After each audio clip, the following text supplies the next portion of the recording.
jumpa pers terkait beberapa kasus tindak kriminal termasuk pencabulan.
Yes.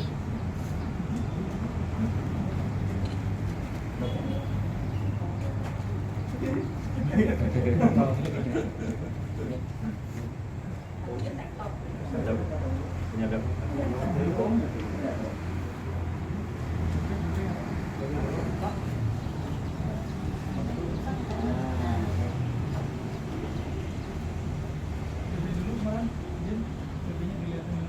BB. Ya. Sekarang aja.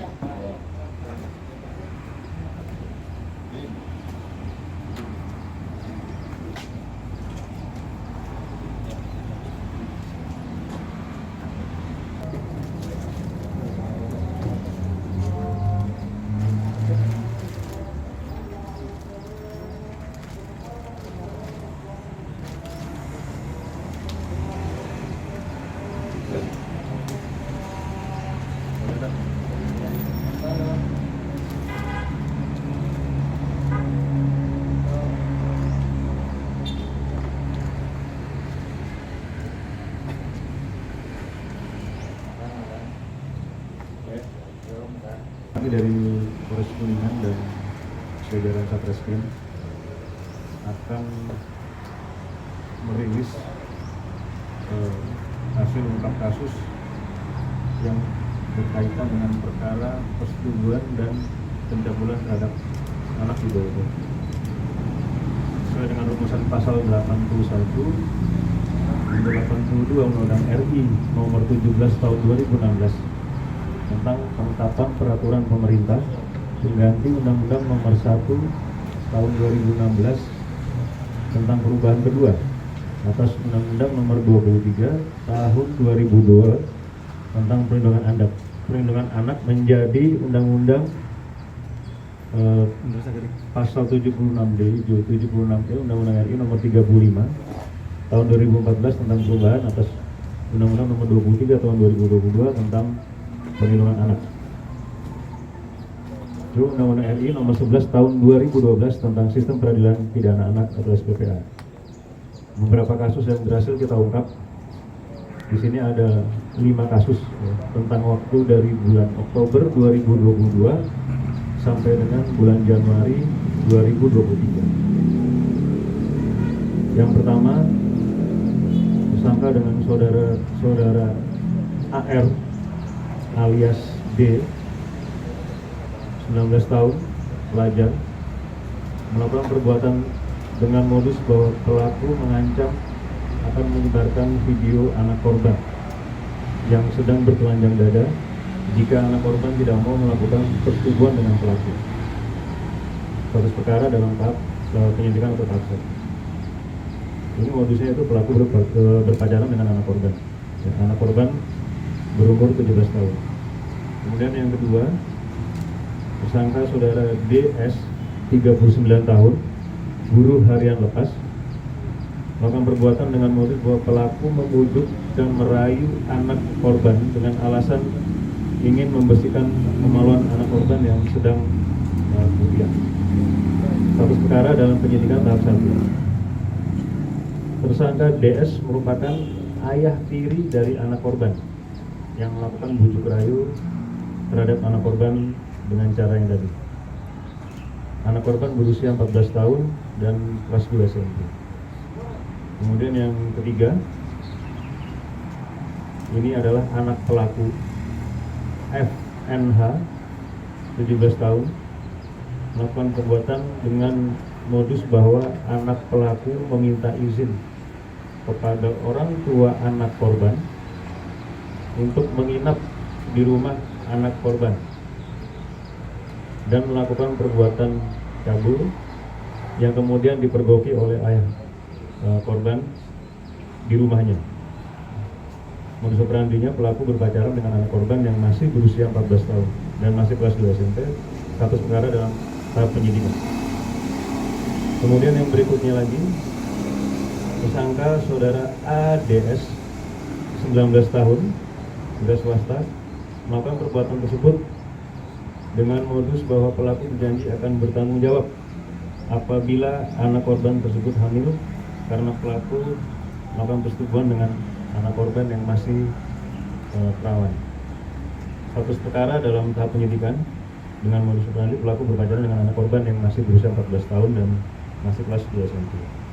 Kemudian yang terakhir yang kelima, PSK saudara AR usia 56 tahun, pekerjaan wira swasta atau tukang pijit, melakukan perbuatan dengan modus bahwa pelaku melakukan pengobatan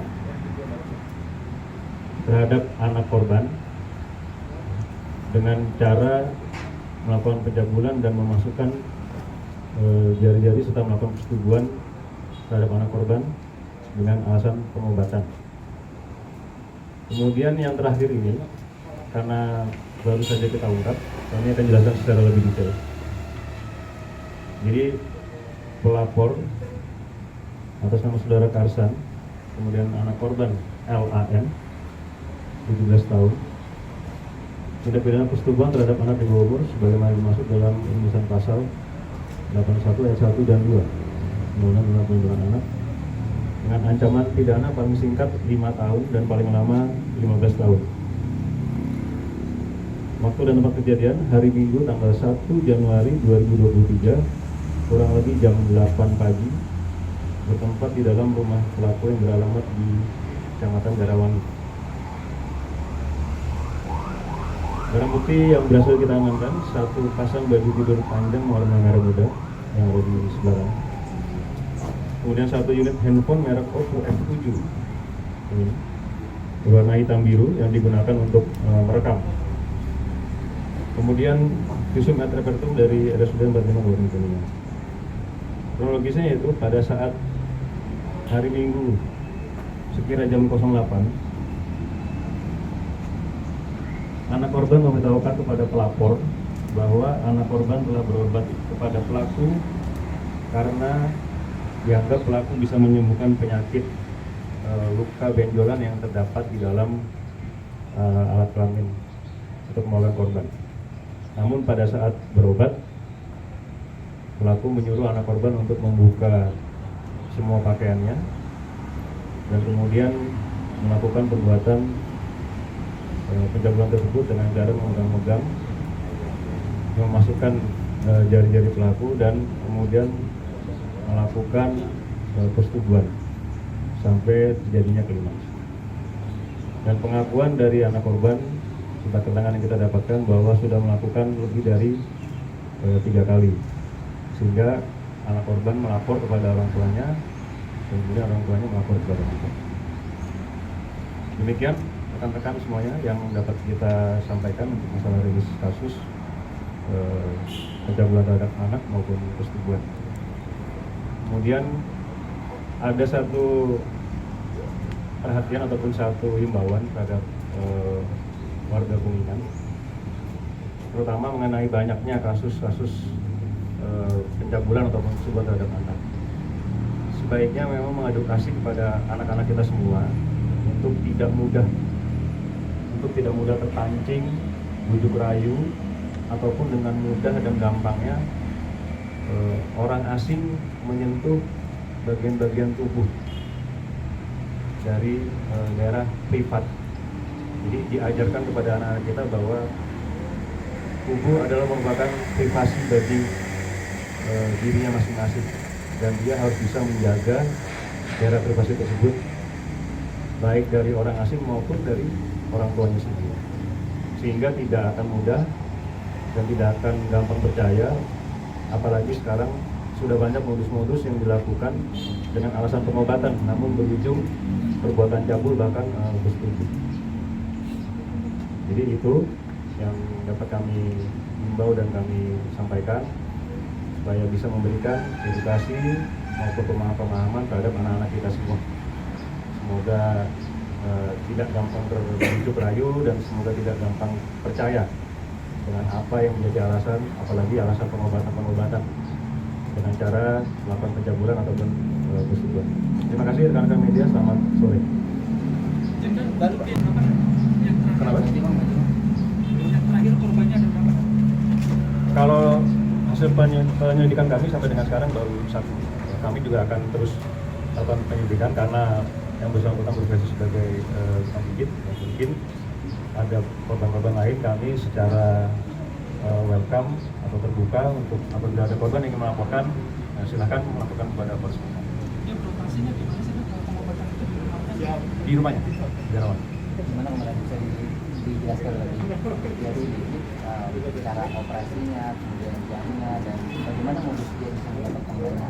Ada kutip para korban. Untuk yang ini, anak korban ini kan menderita sakit atau ada keluhan benjolan. Nah, kemudian kebetulan orang tuanya kenal dengan pelaku, maka anak korban diarahkan untuk bisa melakukan pengobatan di tempat tersebut. Nah, kemudian pelaku yang berprofesi sebagai tukang pijit ini untuk menyalahgunakan atau menggunakan kesempatan tersebut untuk melakukan perbuatan cabul, melakukan persetubuhan dengan alasan untuk kesembuhan atau penyembuhan benjolan tersebut. Antara korban dan pelaku berarti masih tetangga atau gimana? Masih tetangga satu desa. Tapi ini berapa lama proses sebagai tukang pijat? Sudah kurang lebih 1 tahun. Korban sampai saat ini korban. Sampai dengan saat ini, mas, tadi sesuai dengan apa yang saya katakan bahwa untuk korban-korban lain kita melakukan penyelidikan apakah memang ada. Namun sampai dengan saat ini sesuai dengan laporan yang disampaikan, korban yang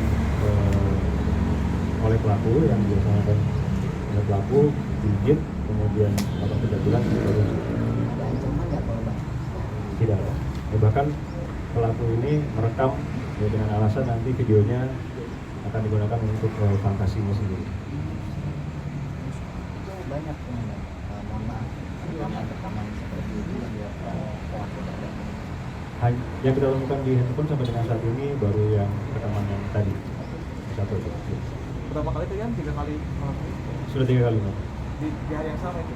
Di hari yang berbeda. Berarti korbannya sudah beberapa kali. Iya kan, untuk pengobatan kan dia alasan kembali lagi untuk yang sekian kalinya Bisanya terbongkar kemarin apakah korban melaporkan kepada orang tua. Tapi ketika pengobatan tidak didampingi ke orang tuanya, Tidak. di bawah umur berarti? Betul. Ya, makanya tadi perlunya himbauan-himbauan yang saya juga. karena sudah sempat mengalami trauma korban trauma. Ya, kita untuk yang untuk anak-anak di bawah umur, kita untuk proses trauma ini tetap kita laksanakan. Pasti kerjasama dengan pihak terkait, dengan dinas terkait, itu sudah menjadikan SOP yang Himbauan tadi dibahas